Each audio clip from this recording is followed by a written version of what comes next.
ድሃውን አብርሃም መርጣ እምቢ ብላ ሄደች። አሁን በዚህ ዘመን ቢሆን አንዲት ሴት አንድ የሀገር መሪ ከኔ ጋር ናቸው ሊያገባት ቢጠረ እንኳን የሀገር መሪ አንድ የቀበሌ ሊቀመንበርም ሊሆን ይችላል። ግን እስቲ ከፍል አድርገውና የሀገር መሪ አንድ ንጉሥ ላገባሽ ቢላት ባሏ ድሃ ቢሆን አይ እኔ ድሃው ባሌ ይሻለኛል ትላለች?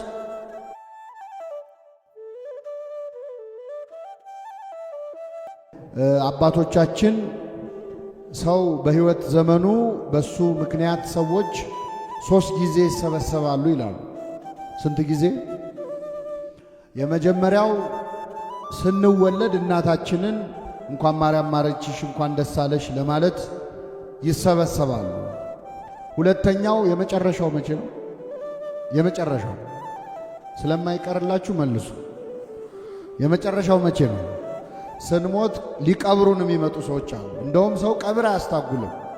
የፈለገ ቢመጣ ቀብር ስንት ሰዓት ነው የሚለው አይደለ? ስለዚህ መጥተው ይቀብሩናል። መሃል ላይ ያለው የሰርግ ቀን ነው። ከ3ቱ ቀናት መካከል ስንወለድ እናታችንን እንኳን ማርያም ማረችሽ ያለውን ሰው ቀና ብሎ ያያለ እዚህ መሃል የለም። ስንሞት ቀባሪውን ቀና ብሎ ያየ ሬሳ የለም። እኛን ብለው የመጡ ወንድሞቻችንን፣ አባት እናቶቻችንን፣ ዘመዶቻችንን እያየን የምናከብረው ቀን የሰርግ ቀን ነውና ለዚህ ቀን ወንድማችንን እህታችንን ያደረሰ ማን ነው? ስሙ የተመሰገነ ይሁን። አመስግኑላቸው እስቲ። ስለዚህ ለጥቂት ደቂቃ የእግዚአብሔርን ቃል እንሰማለን። ቅድም መርሃ ግብር መሪው እንዳሉት ከስጋ ምግብ የነፍስ ምግብ ይቀድማል አይደለም? አዎ። በዛ ላይ ሰው ከበላ በኋላ ትምህርት አይማርም፣ አይሰማም። ስለዚህ ለጥቂት ደቂቃ ያህል የእግዚአብሔርን ቃል እንማራለን። ሁለቱም አንድ ስጋ ይሆናሉ። እስኪ በሉ ሁለቱም አንድ ስጋ ይሆናሉ። በኦሪት ዘፍጥረት ምዕራፍ 2 ላይ እግዚአብሔር የመጀመሪያውን ጋብቻ የመጀመሪያዎቹን ሙሽሮች አዳምና ሔዋንን ከዳረ በኋላ በዚያው ምዕራፍ መጨረሻ ላይ የመጨረሻ የምናገኘው ድምዳሜ ሰው እናትና አባቱን ይተዋል፣ ከሚስቱም ጋር ይተባበራል፣ ሁለቱም ስንት ሥጋ ይሆናሉ? አንድ ሥጋ ይሆናል። የጋብቻ መስራቹ ልዑል እግዚአብሔር ነው። ጋብቻን የመሰረተ ለባል ሚስትን ለሚስት ባልን ያዘጋጀ እግዚአብሔር ነው። ሁሉን ያዘጋጀ እግዚአብሔር ነው ስለሚል ማለት ነው።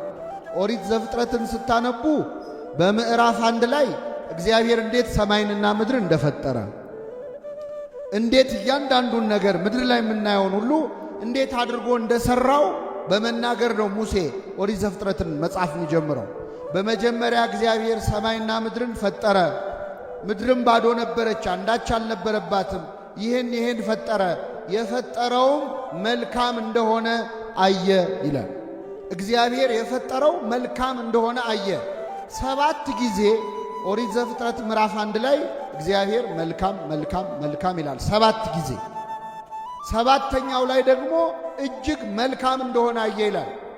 7ተኛ እጅግ መልካም የተባለው የሰው ልጅ ነው። ስለዚህ እግዚአብሔር መልካም ነገር ፈጥሯል። ምክንያቱም እሱ ራሱ እግዚአብሔር መልካም ነው አይደለ? እግዚአብሔር መልካም ነው፣ በመከራ ቀንም መሸሸጊያ ነው። ስለዚህ መልካሙ እግዚአብሔር ፍጹም መልካም የሆነ ዓለምን ፈጠረ። በመጨረሻ ግን እግዚአብሔር አንድ ነገር መልካም ሆኖ አልታየው፣ ደስ አላለው። ከፈጠረው ሁሉ መልካም ነገር ውስጥ አንድ ነገር መልካም ሆኖ አልታየው። ሰው ብቻውን ይሆን ዘንድ ምን አይደለም? መልካም አይደለም። የምትመቸውን ረዳት እንፍጠርለት አለ። በአዳም ላይ እንቅልፍን ጣለበት። ቅዱስ ኤፍሬም ሶርያዊ የኦሪት ዘፍጥረት ትርጓሜ መጽሐፍ አለው። በዚያ ላይ ምን ይላል? አዳም ከዚያ ቀድሞ እንቅልፍን ተኝቶ አያውቅም ነበር። ለመጀመሪያ ጊዜ ተኛ። አዳም ተኝቶ እያለ ከጎኑ አንዲት አጥንትን አነሳና እንግዲህ የመጀመሪያውን ኦፕራሲዮን የመጀመሪያውን ሰርጀሪ ያደረገው ዶክተር ማን ነው? እግዚአብሔር። መጀመሪያ ማደንዘዣ ሰጠው። አሁን እኮ ማደንዘዣ አሁን ዘመን ሰልጥኖ ነው ሰው ሲቀደድ ከመቀደዱ በፊት ማደንዘዣ ይወጋል። ሐኪሞቹ እንደሚነግሩን ድሮ ማደንዘዣ አልነበረም አሉ። ሰው እጅና እግሩን ታስሮ እያለ ነበር እንደውም አንዳንዴ ጩኸቱ በጣም ሲያስቸግር መጀመሪያ አናቱን በሆነ ነገር ይሉትና ራሱን ይስታል። ከዛ በኋላ ነው ቀዶ ጥገና። ቴክኖሎጂው እዚህ ላይ ሳይደርስ በፊት ግን እግዚአብሔር በአዳም ላይ እንቅልፍ ጣለበት። ከዛ ከጎኑ አንዲት አጥንትን አነሳ። ልብ አድርጉ፣ ከእግሩ አይደለም ወይ ከጭንቅላቱ አይደለም፣ ከምኑ ሴት የተፈጠረችው ከምንድን ነው? አዎ የሴት ልጅ ክብር እኮ አሁን አይደለም የሚነገረን። መጽሐፍ ቅዱስ ላይ መጀመሪያ እግዚአብሔር ወንድና ሴትን አክብሮ እንደፈጠረ የምታዩት ከልቡ ቅርብ ከሆነ ወይ ከግር አይደለም። ሴት ከግር ብትፈጠር ወንዶች አንቺ ከግሬ እኮ ነው የተፈጠርሽው ብለው እንዳይረግጧት ማለት። ከጭንቅላት ተፈጥራ ደግሞ እሷም ጭንቅላት ላይ ሉጣ እንዳትል እግዚአብሔር ከጎን አጥንት አንስቶ ለልብ ቅርብ ከሆነው አካል አንስቶ አበጃጃት ይላል። አዳምን ፈጠረው ነው የሚለው። ከኔ ጋር ናችሁ? አዳምን ምን አለው? ፈጠረ። ሔዋንን ግን ፈጠራት አይደለም፣ አበጃጃት ነው። በጣም ይገርማል። ክሬትድና ፋሽን፣ እንደውም ፋሽን የሚለው የመጣው ሴቶች ፋሽን ያበዙት ለዚህ ይመስለኛል፣ አላውቅም። አበጃጃት ነው የሚለው፣ ሰራት እንጂ ቀድማ በአዳም ውስጥ ተፈጥራ ነበረ። ስለዚህ ወደ አዳም አመጣት። አዳምን ባያት ጊዜ ይቺ አጥንት ከአጥንቴ ናት፣ ይቺ ስጋ በጣም ይገርማል። አዳምን እዚህ ላይ አደንቀዋለሁ። እንዳያት ነው የወሰነው። ይቺ አጥንት ከአጥንቴ ናት፣ ይቺ ስጋ። አሁን የዘንድሮ ወንድ ቢሆን ኖሮ ትንሽ እንጠናና ይል ነበር አይደል? እንተያይና እስቲ ተስማማኛለች። አዳም ግን እንዳያት ወሰነ። ይቺ አጥንት ከአጥንቴ ናት፣ ይቺ ስጋ ከስጋዬ ናት። ብዙ ጊዜ አዳሞች ሳያገቡ የሚቀሩት እዚህ ማለት ያላገባቸው ወጣቶች ጋብቻ ሳንፈጽም ሳናገባ የምንቆይበት አንዱ ምክንያት እግዚአብሔር ሔዋንህን ያመጣልሃል፣ አንተ ግን ይቺ አጥንቴ ናት ማለት አትችል። ሔዋንሽን አዳምሽን ያመጣልሻል፣ ግን ሌላ የተሻለ ይኖራል በሚል ግምት በጣም ብዙ ሰዎች ተጋብተው ብዙ ነገር ቁም ነገር ላይ መድረስ የሚችሉ ሰዎች እየተያዩ የቀሯል። አዳምን በዚህ እናደንቀዋለን። ይቺ አጥንት ከአጥንቴ ናት፣ ይቺ ስጋ ከወንድ ተገኝታለችና ሴት ትባላለ። ስለዚህ ሰው እናትና አባቱን ይተዋል፣ ከሚስቱም ጋር ይጣበቃል፣ ሁለቱም ስንት ስጋ ይሆናሉ? አንድ ስጋ ይሆናል። ሶስት ነገር ነግሬያቸው ወርዳለሁ። ሁለቱም ስንት ስጋ? አሁን እዚህ ጋር ሙሽሮች ስታዩዋቸው ስንት ስጋ ናቸው? ለምን ተዋሻላችሁ? ስንት ወንበር ላይ ነው የተቀመጡት? የታክሲ ሲከፍሉ ከዚህ በኋላ የስንት ሰው ነው የሚከፍሉ? አይ አንድ ስጋ ነን ብለው የአንድ ሰው ቢከፍሉ የሚሰማቸው አለ? ግን መጽሐፍ ቅዱስ ሁለቱም ስንት ስጋ ይሆናሉ? ምን እያለ ነው እግዚአብሔር? አንድ ስጋ ይሆናሉ። አንድ ነፍስ እንኳን አላለም። ለምን? ኩነኔ ለየብቻ ነው። ባልም ሚስትም በየሥራቸው ለየብቻ ነው የሚጠየቁት። ሁለቱም አንድ ስጋ ይሆናሉ። እግዚአብሔር ለምንድን ነው ያለው ካላችሁ፣ የባል አካል የሚስት ነው፣ የሚስት አካል ከእንግዲህ በኋላ የኔ የሚባል ነገር በእነሱ መካከል የለም። ሁለቱም አንድ ስጋ ይሆናሉ የተባለው ለዚህ ነው። የኔ የሚል እንደውም በባህላችን ባል ሚስቱን ሲያስተዋውቅ፣ ሚስት ባሏን ስታስተዋውቅ ምኔ ነው ብላ ነው የምታስተዋውቀው። እስቲ እዚህ ማል ያገባችሁ ምኔ ናት ነው የምትሉት? ባለቤቴ። ባለቤቴ ማለት ምን ማለት ነው? እዛ ውጭ ጋር የቆመው መኪና ባለቤቱ ማን ነው ብላችሁ ምን ማለት ነው? ባለ ንብረቱ ማን ነው? ይህ መኪና የማን ንብረት ነው? ስለዚህ ባለቤቴ ናት ስል በሌላ ቋንቋ እኔ የእሷ ምኗ ነኝ? ንብረቷ ነኝ፣ ገንዘቧ ነኝ። እኔ የራሴ አይደለሁም። ባል የሚስት ውዴ የኔ ነው፣ እኔም የእርሱ ነኝ ይላል መኃልየ መኃልይ ዘሰሎሞን። ስለዚህ የሚስት የሚባል የባል የሚባል የለም። ሁለቱም ስንት ሥጋ ናቸው? ቅዱስ ዮሐንስ አፈወርቅ እንደውም ሚስት ተነስታ ድንገት ተናዳ የቤት ዕቃ ሰብስባ ልወጣልህ ነው ካለች ውጪ ጥርግ በይ ተገላገልኩ እንዳትላት፣ ባይሆን የቀረሽ ዕቃ አለ በላት። ምንድነው ካለች እኔስ በሆነ ያንቺ ንብረት አይደለም ወይ? እኔንም ጠቅለሽ ይዘሽኝ ውጪ በላት ይላል። ሁለቱም ስንት ሥጋ ስለሆኑ ተመልከቱ። ሚስት አካል ናት፣ ሥጋ ናት፣ አጥንት ናት። አዳም ሁለቴ ነው አያችሁ። አንድ ሥጋ ብቻ አይደለም ያለው። ይቺ አጥንት ከአጥንቴ ናት፣ ይቺ ሥጋ ከሥጋ አካሌ ናት አለ። ሚስት አካል ናት። አካሌ አካሌ የሚለውን እንግዲህ አዳም ነው ያመጣው ማለት ነው። አሁን በየዘፈኑ ምን ሰማው አካሌ ከአዳም ነው የመጣው። አንዳንድ ባሎች ግን ሚስታቸውን አካሌ አይደለም የሚሉ ሆዴ የሚሉ አሉ። ይሄ ሰውየውን የሚያሳስበው የምኑ ነገር ነው ማለት ነው? አላልኩም፣ እኔ አላልኩም። ሆዴ የሚል አለ፣ ግን አካሌ ነው የሚለው። ኧረ ከአካልም ከሆድም ከሰውነትም በላይ ሚስት ይገርማቸዋል፣ ሕይወት ናት። ሚስት ምንድን ናት? ሕይወት ናት። አዳም ከገነት ሲባረር ለሔዋን ስም አወጣላት። እኔ የአዳም ትዕግስቱ በጣም ይገርመኛል። ከገነት የተባረረው በማን ምክንያት ነው? አቤት በሔዋን። ልክ ሲወጡ ከገነት በሩ ላይ ስም አወጣላት። አሁን አንተ በሚስት ምክንያት ከሥራ ተባረ ስትወጣ መስሪያ ቤቱ በር ላይ ሚስትን ብታገኛት ሕይወቴ ትላታለህ? እንቅፋቴ ነው የምትላት አይደል? ሞቴ ነው የምትላት። እሱ ግን ሔዋን አላት፣ የሕያዋን ሁሉ እናት ናትና። ታምረ ማርያም መቅድም ምን ይላል? አዳም ሚስቱን ሔዋንን ምኔ ነሽ ይላት ነበረ። ሕይወቴ ነሽ ይላት ነበር። ለምን? ከገነት የወጣው በሷ ቢሆንም ተመልሶ ወደ ገነት የሚገባው በማን ነው? በሷ በዳግሚት ሔዋን በእመቤታችን ስለሆነ ማለት። ሕይወት ናት ሚስት። የኢዮብን ታሪክ ታስታውሳላችሁ? ጻድቁን ኢዮብን ሰይጣን ቀናበት። እግዚአብሔር ባሪያዬን ኢዮብ አየው እንዴት ያለ መልካም ሰው እንደሆነ አለ። እሱ መልካም ያልሆነ ማን መልካም ይሆናል? ምን አጎደልክበት? ሀብት ሰጥተኸው፣ ጤና ሰጥተኸው፣ ልጆች ሰጥተኸው ከነዚህ አንዱን ብታነሳበት ይሰድብሃል አለ። እንግዲያውስ የወደድከውን አድርግበት፣ ሕይወቱን ግን እንዳትነካ አለ። ምኑ እንዳትነካ? ሰይጣን እሻለ። መጀመሪያ ሄዶ የኢዮብን ሀብት ንብረቱን አጠፋበት። ኢዮብ ምን አለ? እግዚአብሔር ሰጠ። እንዴት አይነት ጻድቅ! አሁን እኛ ስልካችን ቢጠፋ እግዚአብሔር ሰጠ እግዚአብሔር ነሳ ትላላችሁ? እኔ ሰርግ ብዬ እጄ እንደው እግሬን በሰበረው ነው ምንለው። ኢዮብ ግን እግዚአብሔርን አመሰገን። 10 ልጅ ሞተበት ባንዴ። 10 ልጅ ከባድ ነው። 10 ልጅ መሞት፣ አንድ ልጅ እንኳን ይከብዳል አይደል?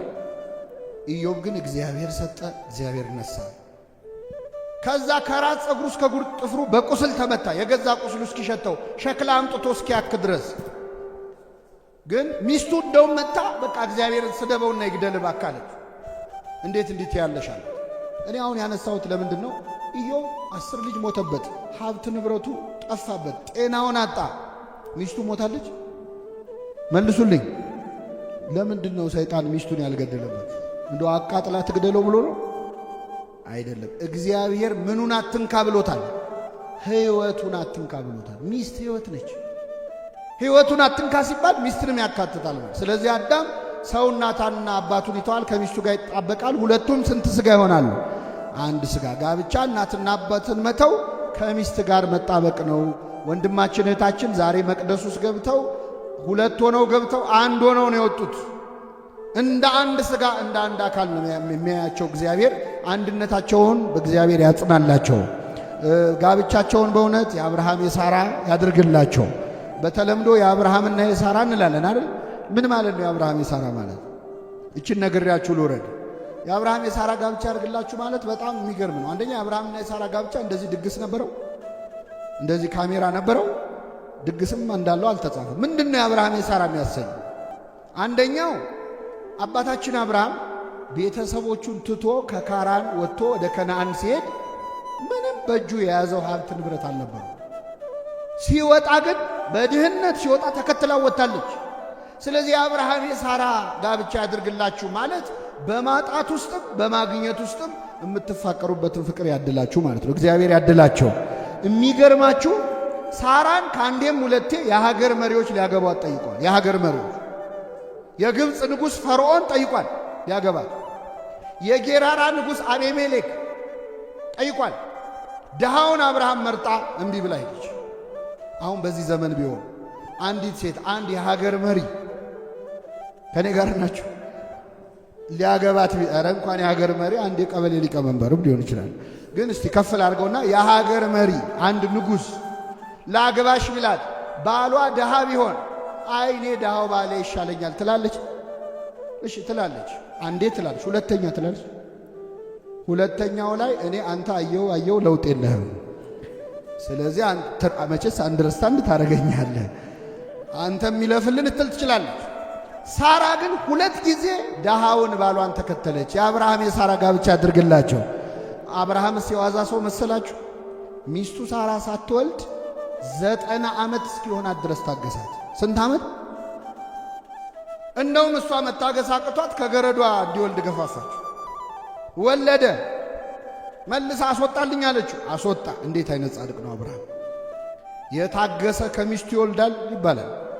በመታገሱ ምክንያት በ90 ዓመቷ እሱ በ100 ዓመቱ ልጅ ተሰጠው። ምናልባት አሁን እግዚአብሔር ከሰጣ ይቀር ትንሽ ቀደም ቢያደርገው እንላለን እንኳን አንዳንዴ አይደል? አሁን በ90 ዓመት ወልዳ መከራ ከምታይ ትንሽ ቢቀድም ካላችሁ መጽሐፍ ቅዱስ ላይ የአንዲት ሴት ዕድሜ በዚህ ዓመት ሞተች ተብሎ የተጻፈው አንድ ሴት ናት። ሌላ የማንም ሴት አልጻፈም። እሱም ያለው የሳራ ነው። 127 ዓመት የኖረችው ምድር ላይ ስንት ዓመት? ስለዚህ ልጇ 37 ዓመት እስኪሆነው ድረስ አሳድገዋለች። እግዚአብሔር አንድ ነገር ሳይሰጠን ከዘገየ የሰጠንን ነገር የምንጠቀምበትንም ጊዜ አብሮ ምን ይለናል ማለት ነው? ይሰጠናል። የአብርሃም የሳራ የቅዱሳን ጋብቻ ያድርግላቸው። ሶስተኛ የመጨረሻ አብርሃም የሳራ ማለት ለራሳችን ነው። የአብርሃም የሳራ ያርግላችሁ ስትሉ እነሱን የመረቃችሁ እንዳይመስላችሁ ለራሳችን። አንዲት ልጅ ይገርማችኋል፣ እሑድ እሑድ ቤተክርስቲያን እየሄደች እግዚአብሔር ወይ እንደው እባክህ ትዳር ስጠኝ ትላለች አሉ። ከኔ ጋር ናችሁ? ባል ስጠኝ አሁንም ብታይ የለም፣ ባል ስጠኝ የለም። አንድ ቀን መጣችና እግዚአብሔር ወይ በቃ ትቼዋለሁ፣ ባል አትስጠኝ፣ ግን ለእናቴ ጥሩ አማች ስጣት አለች። ለማን ነው የተሳለችው? የአብርሃም የሳራ ያርግላችሁ ማለትም ጥሩ አማች ስጣት አይነት ጸሎት ነው። ለምን? አብርሃምና ሳራ ሰው ቤታቸው ገብቶ ሳይበላ አይወጣም። የመጣ ሄደውን እንግዳ አስገብተው ያስተናግዳሉ፣ ያበላሉ። ስለዚህ አብርሃም የሳራ ያድርገው ማለት ቤታችሁ መተን እንብላ፣ መተን ጠግበን ተደስተን እንሂድ ማለት ነው። ቤታቸውን የአብርሃም የሳራ ቤት፣ ትዳራቸውን የአብርሃም የሳራ ጋብቻ ያድርግላቸው። የሰማነውን በልቡናችን ያሳድርብን።